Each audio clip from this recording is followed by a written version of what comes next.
Сәлем досым, сен телжан мұқадас арнасына келіп отырсың. Бүгінгі енді мен көп ойлана келе осындай видеолар түсіремін деп шештім. Мынау енді өзімнің ютубқа түсіріп жатқан алғашқы видеолардың бірі деп ойлаймын. Ең бірінші мен қазір берілмеуді жөн көремін. Себебі адамдар көп нәрсе бастан беріліп қояды. Қазір маған ешкім сенбейді, ешкім қолымнан келмейді дейді.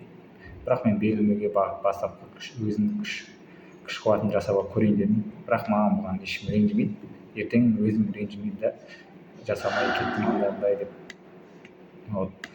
Кейде өмірде бізде қиындық береді. Біреу сәтін көреді, біреу оңай сияқты болады. Бірақ сен тек сыртқы көріністі көресің. Артында қанша түнде ұйқысыз, қанша рет құлау бар білмейсің. Сондай жағдай болып жатыр өмірімде. Содан кейін түсіріп жатырмын видеоларды жалпы. Ешқашан да берілмей алға қарай ұмтыламын деп шештім. Мысалы, көп адамдар ойлайды, менде қолымнан келмей жатыр, бұл менікі емес деп жарты жолдан тастай салады да. Бірақ мен осы видеоны түсірген кезде мен ешқашан жарты жолдан тастамаймын деп шештім. Маған бұл мүмкін емес деп көрінгенмен бәрі мүмкін бұл өмірде. Бұл арман мен үшін қымбат. Бұйырса менде армандарым бар. Сол армандарға жету үшін мен жұмыс істеп бастап жатырмын. Сол үшін тоқтамай жалғастыру керекпіз. Ең үлкен айырмашылық сол. Кейбір адамдар тоқтап қалады да жарты жолдан менікі емес деп тастап қояды. Мен қазір жасап көремін. Бұйырса жақсы болса, күшті болса, видеоларын көреді деген ойдамын. Сол үшін арнаға жазылып қойыңдар. Сіздердің әрбір жазылғандарыңыз мен үшін өте күшті әсер береді. Ең басты біз ең бір жастаңыз қорқынышты ойлардан бастаймыз. Күмәнданамыз, шыны керек. Күдік бар бізде. Мысалы, шындығында менде жететін күш бар ма деген сұрақ қойдым мен өзіме. Негізі менде күш бар. Бірақ қорқыныштарым жібермейді да. Мысалға, ол менің арманыма кедергі жасайды. Арманымды орындай алмаймын, бете алмаймын. Сен әрекет жасап көр, қалған Алладан беріледі дейді ғой. Бұл сенің өсіп келе жатқаныңның белгісі, қорқыныш сигналдарының сен өсіп келе жатқан белгісі болады. Ешқандай адам қорқынышсыз үлкен жетістікке жеткен жоқ. Мысалы, любой адам кезінде ойланып, қорқады, андай деп. Бірақ қорқынышты тоқтату үшін емес, алға жылжу үшін қолдану керек. Всегда бір қадам артқа жасаған жағдайда мен екі қадам алдыға жасауға әрекет жасаймын. Мысалға, бір қадам алдыға жасадық, ол болмай жатыр, басқа да әрекеттер жасап көреміз. Ол болмады да артқа шегініп, басқа да әрекет жасап көремін. Негізі 2-3 қадам жасау керек. Бүгін бастасаң, ертеңгі өмірің өзгереді дейді. Мысалы, көп адамдар бүгін бастау керек дейді. Кейбіреуіміз болады, мысалы, азамат бүгін тұру, ертең тұрамын, қойшы, тастап кетеміз жұмысты. Мен бүгіннен бастаймын деп шештім. Сол ешкім сенің арманыңды орындап бермейді. Әлем саған қарыз емес. Мысалы, сен біреуге ұнау үшін өмір сүрмейсің бұл өмірде. Ұнайма, тағанша әрекет етіп көр. Бұйырмаса, жібере сал, өзі бір күні келеді алдыңа деген. Принциппен өмір сүреміз.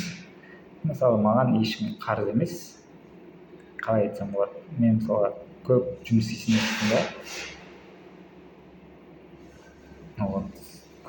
істейсің да, бірақ саған біреу ұнау үшін жұмыс істемейсің. Нәтиже өзіңе ұнау керексің. Нәтижеңе жеткен кезде олар өздері келеді. Егер сен өзіңнің әрекет етпесең, ешкімге көмектеспейді десең, қателесесің.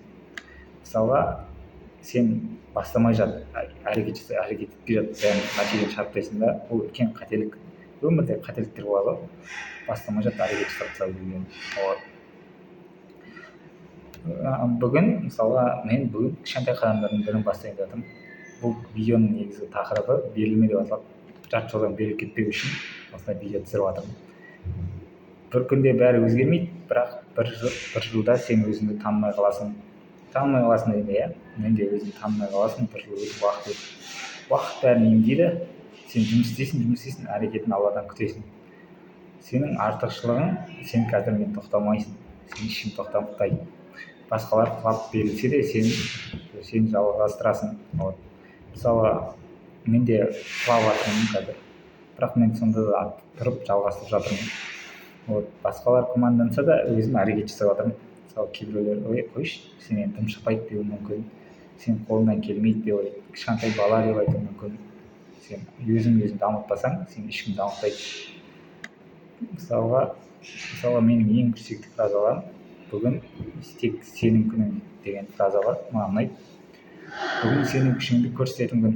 Дұрыс түсінген себебі бәрін бүгіннен бастайсың да. Осындай фразалар жазып қойғам. Ол менде өмірдің өз қолыңда деген кітабымды жазып тұрмын негізі. Осынан жазып жүремін негізі армандарымның бәрін.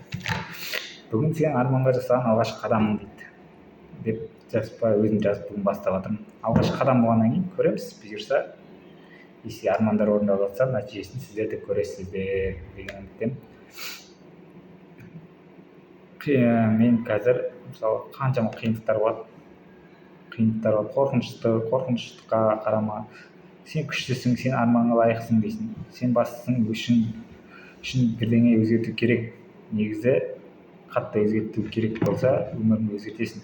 Бірақ қазірден баста, ешқашан берілмеу керексің. Қазірден баста. Бір затты өзгерткің келе ма? Бүгіннен баста. Мысалы кейде болады, ертең азында тұру керек, жүгіру керекпін деймін да. Тұру керексің дейсің. Сен бірақ оны жасай алмайсың. Неге? Себебі сен қара, ертең азында жүгіру үшін тұрып ұйқыңды қинайсың, киіну керек, андай деп ойлайсың.